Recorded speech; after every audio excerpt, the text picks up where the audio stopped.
అవునా? అలాగా? ఎప్పుడు జరిగిందామమ్మా? టీవీ చూసారా? నేను చూడలేదే. సరే సరే, నేను నీ దగ్గరకు వస్తున్నానమ్మా.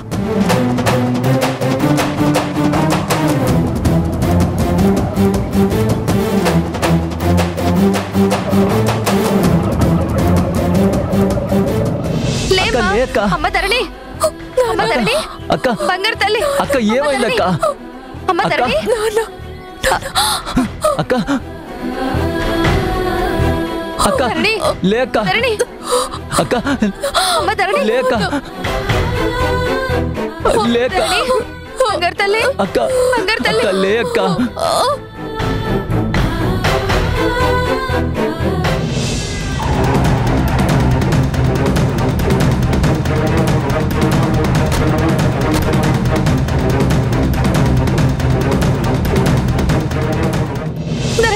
అమ్మ ధరణి, మీరెందుకు వచ్చారండి? ప్లీజ్ అండి, వెళ్ళిపోండి. ధరణి పరిస్థితి బాలేదు. మీరంటే అస్సలు పడి చావట్లేదు. మిమ్మల్ని చూస్తే ఇంకేమైనా అవుతుందేమో. వెళ్ళిపోండి ప్లీజ్, వెళ్ళిపోండి. ఒక డాక్టర్గా నేను ఈ విషయం తెలిసి వచ్చాను. తనని నేను చెక్ చేస్తాను. తను నాకు సపోర్ట్గా ఉంటుంది. ఏమోనండి, నా భయం నాది. అది కళ్ళు తెరవగానే ఈవిడ గారు కనిపిస్తే పరిస్థితి ఏంటా అని నా భయం. అమ్మా, అక్కని చూస్తుంటే భయం వేస్తుందమ్మా.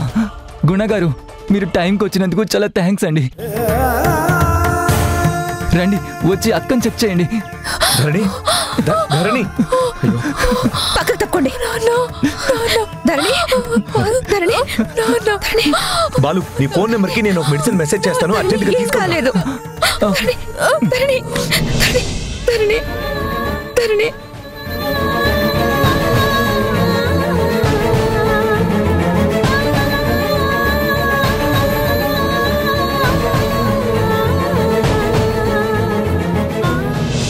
వీళ్ళేంటి ఇంత క్లోజ్ గా మూవ్ అవుతున్నారు? వద్దంటే ఉరిమి చూస్తుంది. ఆయనేమో నేను డాక్టర్ని అన్నట్టుగా మాట్లాడాడు. ఎలా వీళ్ళని దానికి దగ్గర కాకుండా ఆపాలి?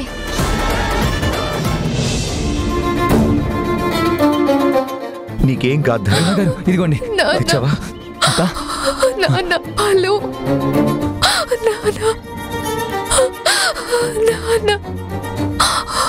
వాటర్.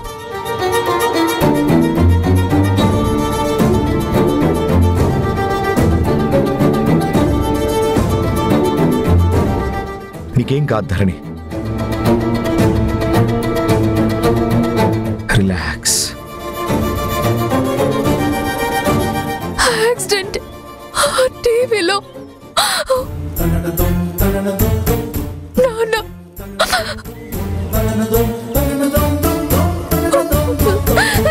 దుబాయ్లో. ధరణి, నువ్వేం కంగారు పడకు. నువ్వు భయపడాల్సిన పనేం లేదు. అక్కడేం జరగలేదు. నువ్వేం కంగారు పడకు. న్యూస్ లో ఏదో వచ్చిందంతే. ఇంకా ఏం తెలియలేదు కదా. నువ్వు ముందే ఎందుకు టెన్షన్ తీసుకుంటావు? మీ నాన్నగారికి ఏం కాదు. ఆయన సేఫ్ గా ఉంటారు. క్షేమంగా ఇంటికి వస్తారు. నువ్వేం భయపడకమ్మా. అసలే నీకు హెల్త్ బాలేదు కదా. నువ్వు ఇలా భయపడితే ఎలా చెప్పు? ప్రతాప్ గారు ఎలా ఉన్నారో, ఆయన పరిస్థితి ఏంటో మేము ఎంక్వైరీ చేస్తాం. అన్ని విధాలుగా మేము నీకు తోడుగా ఉంటాం. నువ్వు వరి అవ్వాల్సిన అవసరం లేదు. ఈ టైంలో నువ్వు ఎక్కువగా ఆలోచించకూడదు ధరణి. చూడండి, అసలు నా బాధ మీకేం తెలుస్తుంది? మా నాన్నంటే నాకెంత ప్రాణమో నాకు తెలుసు. అయినా మీకెవరు చెప్పారు? మిమ్మల్ని ఎవరు ఇక్కడికి రమ్మన్నారు?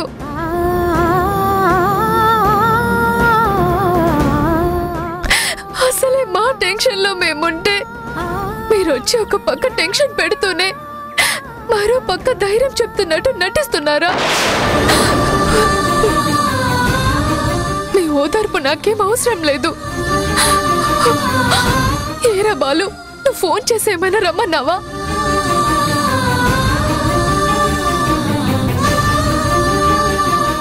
ధరణి, ఆవేశపడకమ్మా.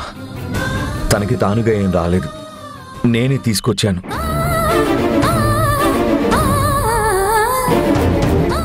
నువ్విలా ఉన్నావని తెలిసి పరిగెత్తుకుంటూ నేను వస్తుంటే తన్ను కూడా రమ్మన్నాను. నీకు నార్మల్ అయిన తర్వాత తన్ని తీసుకువెళ్తాను. నువ్వేం ఇబ్బంది పడకు. మా నాన్న ఎలా ఉన్నారో తెలుసుకోవడం ఎలా అండి?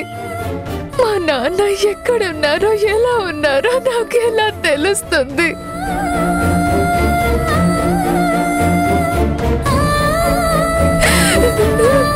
బాలు, ఎలా రా నాన్న గురించి మనం తెలుసుకోవడం? గుణ, కనుక్కో. దుబాయ్కి వర్కర్స్ ని సప్లై చేసే ఏజెన్సీస్ ఉంటాయి కదా, వాళ్ళకి ఒకసారి ఫోన్ చేయి. ప్రతాప్ గారిని ఎవరు దుబాయ్ పంపించారో వాళ్ళకి ప్రతాప్ గారి గురించి ఖచ్చితంగా తెలుస్తుంది. ఒకసారి ఫోన్ చేయి గుణ. సరే ధరణి, నువ్వేం టెన్షన్ పడకు. సిటీలో ఉన్న అన్ని ఏజెన్సీస్ లో ఎంక్వైరీ చేయిస్తాను. శారద గారు, మీకు వారు ఏ ఏజెన్సీ ద్వారా దుబాయ్కి వెళ్లారో తెలుసా? నా దగ్గర ఏజెన్సీ అడ్రస్ ఉంది. మరి తొందరగా తీసుకురా. ధరణి, నువ్వేం కంగారు పడకు. నాన్నకేం కాదు. నువ్వు కంగారు పడకు. నువ్వు ధైర్యంగా ఉండు. ఇదిగోండి సార్. మీరు ధరణిని చూసుకోండి. నేను ఈ ఏజెన్సీతో నాకు తెలిసిన వాళ్ళందరితో కూడా ప్రతాప్ గారి గురించి ఎంక్వైరీ చేయిస్తాను. నువ్వు టెన్షన్ తీసుకోక తల్లి.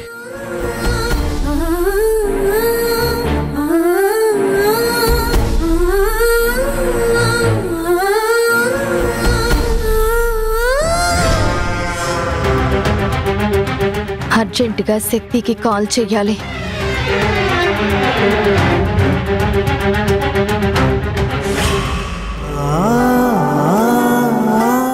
నాన్న ఎప్పుడు కాల్ అటెండ్ చేస్తాడు? ఎప్పుడు మాట్లాడాలి? 20 ఏళ్ల కబుర్లు కాల్ కలిసిన కాసేపట్లో ఎలా మాట్లాడుకోవాలి? ఎలాంటి ఫీలింగ్స్ షేర్ చేసుకోవాలో, అసలు ఎలా స్టార్ట్ చేయాలో, ఏం చెప్పాలో అప్పుడు కన్ఫ్యూజ్ అవ్వకుండా ముందే ప్రిపేర్ అయి రిహార్సల్స్ చేసుకొని రెడీగా ఉండాలి. నిజం తెలియగానే నాన్న ఫస్ట్ రియాక్షన్ ఎలా ఉంటుంది? నువ్వు నా కూతురివా అని షాక్ అవుతారా? వేరే వాళ్ళ అమ్మాయిగా ఉన్నప్పుడు అంత ప్రేమ చూపించని నాన్న కన్న కూతురని తెలియగానే చాలా ఎక్సైటెడ్ గా ఫీల్ అవుతాడు అనుకుంటా. నన్ను ఆయన దగ్గరికి తీసుకుంటూ అమ్మా అంటే నేను అంతే ఎక్సైట్ అవుతాననిపిస్తుంది. లిటరల్ గా ఏడ్చేస్తానేమో.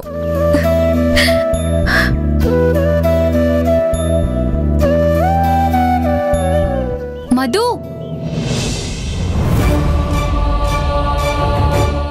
ఏంటి అంత కంగారు పడుతున్నావు? ఒకసారి ఈ న్యూస్ చూడు. దుబాయ్ పోర్ట్ ఏరియాలో భారీ యాక్సిడెంట్. ఇందులో ఎక్కువ మంది భారతీయ కార్మికులే అని బోగట్టా.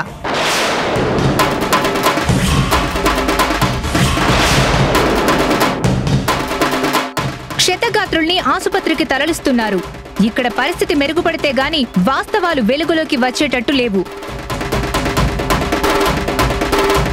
చాలా మంది ప్రాణాపాయ స్థితిలో ఉన్నట్టుగా తెలియవస్తుంది.